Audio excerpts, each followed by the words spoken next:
سلطنتوں پر جب زوال کا دور آتا ہے تو ان کی قوت مٹنے لگتی ہے اور ایک مرکزی حکومت کی جگہ کئی حکومتیں وجود میں آ جاتی ہیں۔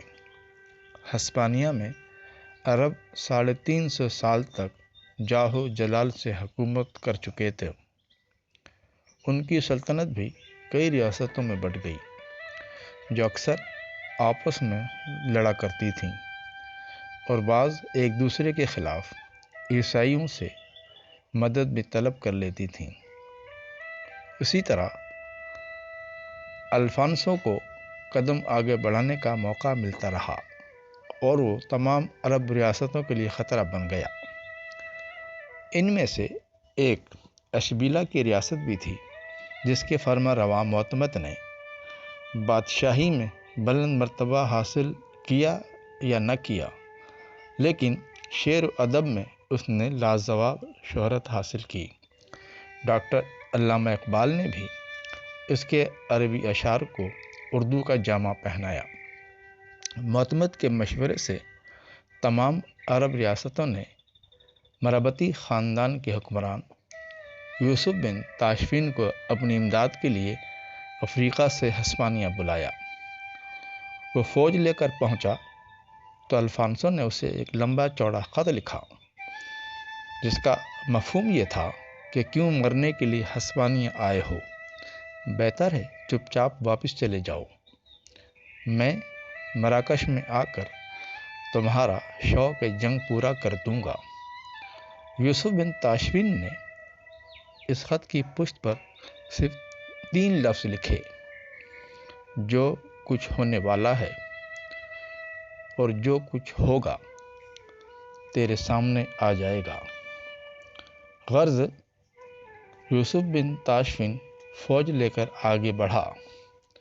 عرب ریاستوں کے جنگجو بھی اس کے ساتھ شامل ہو گئے۔ صوبہ بطلیموس کے ایک میدان زلاقہ میں الفانسو سے مقابلہ شروع ہوا۔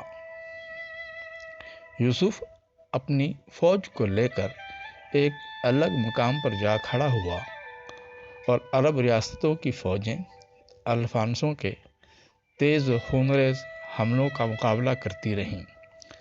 جب یوسف نے دیکھا کہ الفانسو کی فوج خاصی تھک گئی ہے تو یوسف نے پہاڑ کے عقب میں سے اتنا بھرپور حملہ کیا کہ الفانسو کے چھکے چھوٹ گئے، ساتھ ہی اس کے کیمپ کو بھی آگ لگا دی۔ الفانسو نے شکست فاش کھائی۔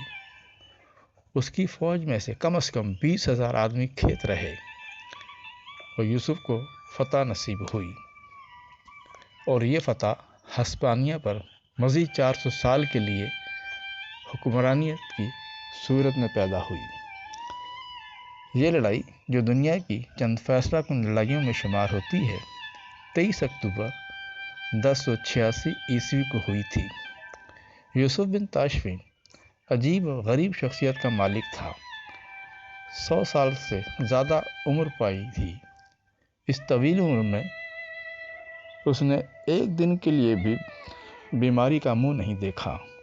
جو اور جوار کے دلیے کے سوا اس کی اور کوئی غذا نہ تھی۔ گیہوں کی روٹی، بکرے کا گوشت یا گائے کا گوشت اور دودھ اس نے کبھی چکھا بھی نہیں تھا۔ زمین پر سوتا تھا۔ 47 سال کی حکمرانی کے بعد 1106 عیسوی میں انتقال کر گیا۔ مراکش میں اس کا مزار ہے اور اس شہر کی بنیاد بھی یوسف بن تاشفین نے رکھی تھی۔